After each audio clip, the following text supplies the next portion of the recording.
in our early 20s are some of the most shaping years. And for me, they were the scariest, hardest, most exciting, most beautiful years of my life. And to be honest with you, I'm still processing some of it.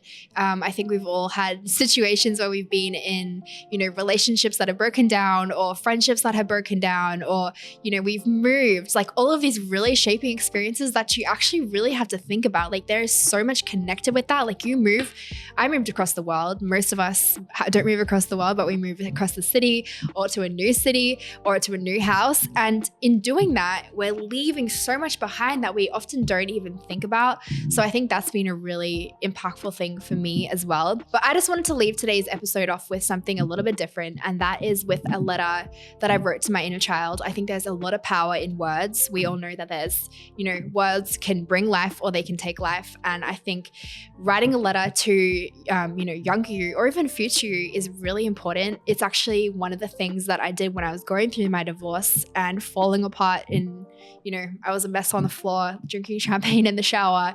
I was a mess. And what I started doing was writing these letters to my future self and to my future husband. And it's funny because I read one of these letters that I had written 4 years ago.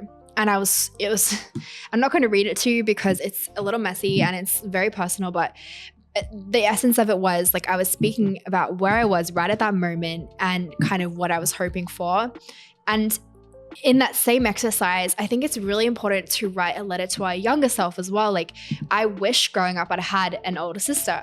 That would have been so great. We all crave that, that guidance and that security of having someone older and wiser than us.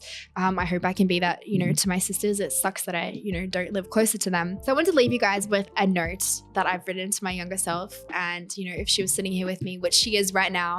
And I think this is a really powerful exercise because it just makes you think.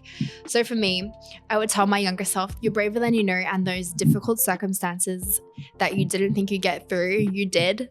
And not only that circumstance is now becoming a guidebook to other people. The fact that you can sit there and talk about these things.